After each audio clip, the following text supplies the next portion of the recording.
नमस्कार मंडळी, कशा आहात तुम्ही सगळे? मजेत ना? नवीन दिवसाची मस्त अशी सुरुवात आणि व्लॉग मी खूप लवकर स्टार्ट केलाय। आता वाजलेले आहे सकाळचे 6:30 आणि अविला आता स्कूलला जायचंय, त्याच्यामुळे पटकन उठले।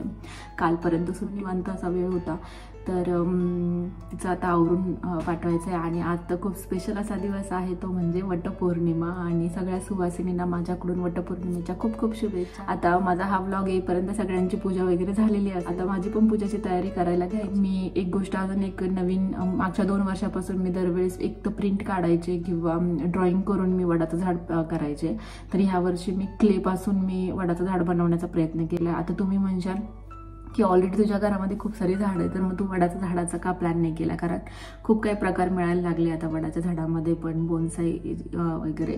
आणि वातावरणावर डिपेंड आहे की तुमचे झाडं किती जगतात घरामध्ये जगले पण पाहिजे। आणि इथलं आता कसं आहे, काही दिवसानंतर परत विंटर चालू झाल्यानंतर घरामध्ये काही झाडांचं म्हणजे मोस्टली काही झाडं जगण्याची खूप चान्सेस कमी असतात।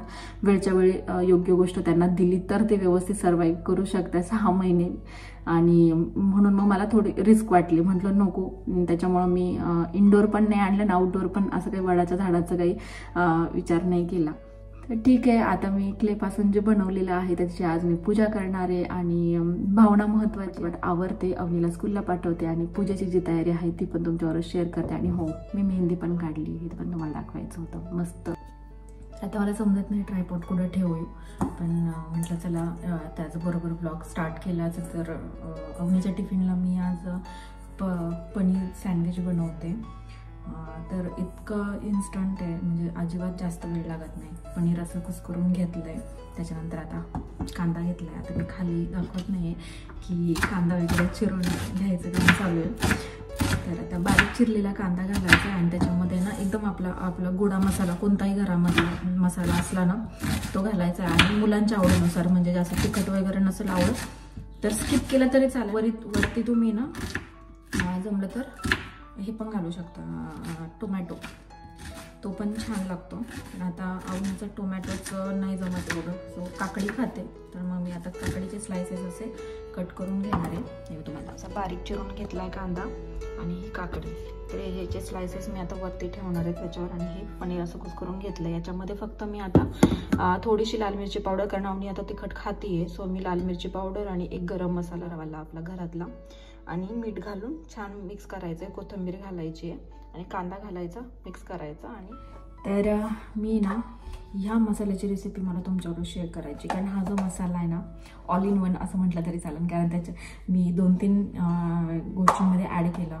एक नंबर टेस्ट झाली। म्हणजे पावभाजीसाठी सुद्धा, म्हणजे समजा घरामध्ये पावभाजी मसाला नाही आहे, पण हा मसाला घातला तरी पण खूप छान टेस्ट येते पावभाजीला। आणि आपण बॉम्बे स्टाईल सँडविच किंवा असं काही सँडविच वगैरे बनवतो ना, त्याच्यामध्ये एकदम थोडासा घालायचा, टेस्ट खूप भारी येते।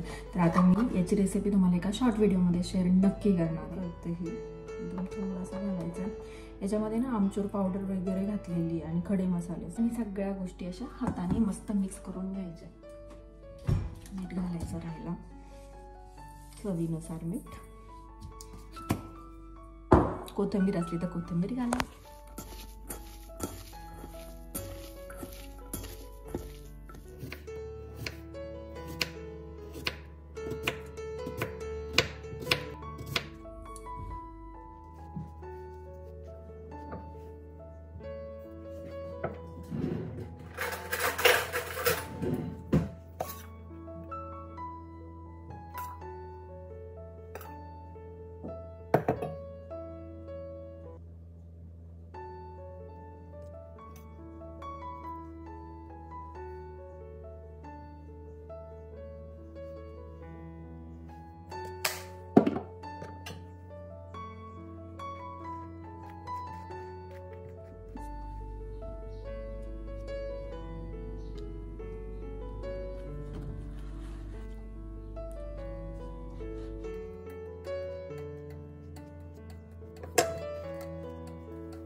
छान मस्त मी तयार झाली आहे आणि नेमकी पाऊस मॉर्निंगपासून चालूच आहे. आता थांबेल, नंतर थांबेल. तसं ॲपमध्ये दाखवत होतं की सकाळपासून म्हणजे 1 वाजेपर्यंत पाऊस असणार आहे.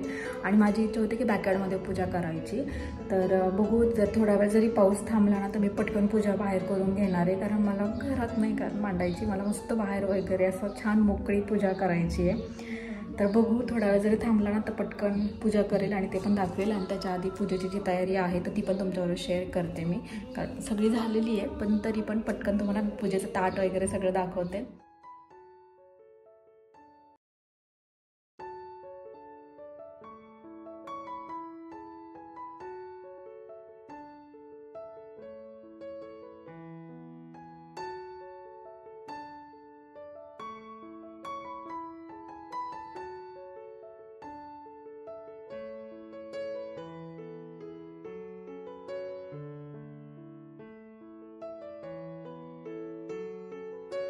तर आज वटसावित्रीची पूजा मी इथं करते. नवऱ्याच्या दीर्घ आयुष्यासाठीचा हा उपवास करून वडाच्या झाडाची पूजा आज मी इथं युरोपमध्ये करते.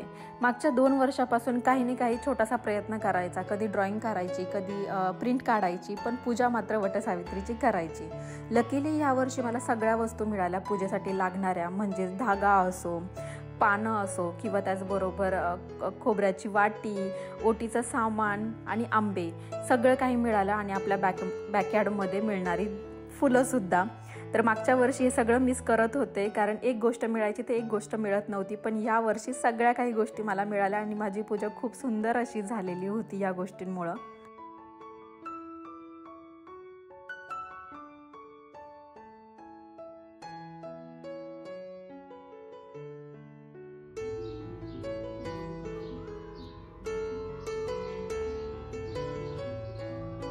तर मी ही पूजा दरवर्षी करते आणि वडाचं झाड नाही म्हणून काय झालं, आपण आपल्यातली कला दाखवून काहीतरी करणं हे पण महत्त्वाचं वाटलं मला.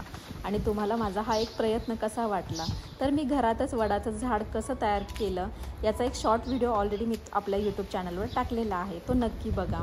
तर बनवलेल्या झाडाची मस्त अशी पूजा केली, खूप मस्त वाटलं. आणि त्याचबरोबर रिमझिम पाऊसही पडत होता, चिमण्यांची चिवचिवाटसुद्धा कानावर पडत होता आणि ती तुम्हाला बॅकग्राऊंडला ऐकायलाही येत असेल.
तर दुपारी मस्त खाण्यासाठी साबुदाणा खिचडी बनवली. तर सकाळी अवनीला टिफिनमध्ये पनीर सँडविच दिलं आणि त्याच्यासोबतच पाटलांनासुद्धा खायला चहासोबत मी ते दिलं. त्याच्यामुळे त्यांचंही ओके होतं की दुपारी मी साबुदाणा खिचडी खाऊ शकतो. तर मग दोघांसाठी साबुदाणा खिचडी बनवली आणि मस्त दुपारचं हे खाणं झालं. दही आणि साबुदाणा खिचडी मस्त कॉम्बिनेशन आहे. सो जास्त काही मी तामझाम केला नाही, उपवासही होता आणि जास्त काही बनवण्याचा प्रयत्न केला नाही. फक्त खिचडी केली आणि त्याच्यासोबत दही खाल्लं. तर छान अशी व्यवस्थित अशी पूजा झाली. आणि दुपारी म्हणजे खाण्यासाठी मी खिचडी बनवलेली होती आणि थोडंसं दही घेतलं. दोघांनाही आम्ही तेच खाल्लं. अवनीला तर सकाळी पनीर सँडविच बनवून दिलं, तर ते पण तुमच्यावर मी शेअर केलं. आणि आजचा हा जो व्लॉग आहे वटपौर्णिमा स्पेशल असा, तो तुम्हाला कसा वाटला? आवडला तर प्लीज लाईक करा, शेअर करा. तर माझे व्लॉग आवडत असेल तरच तुम्ही सबस्क्राईब करा. आणि तुम्ही माझ्या यूट्यूब चॅनलवर आल्याबद्दल तुमचे खूप खूप मनापासून आभार. अशीच साथ माझ्यासोबत राहू द्या. असेच छान छान व्लॉग मी तुमच्यापर्यंत नक्की घेऊन येण्याचा प्रयत्न करेल. चला भेटते पुढच्या व्लॉगमध्ये. तोपर्यंत स्वतःची काळजी घ्या. बाय.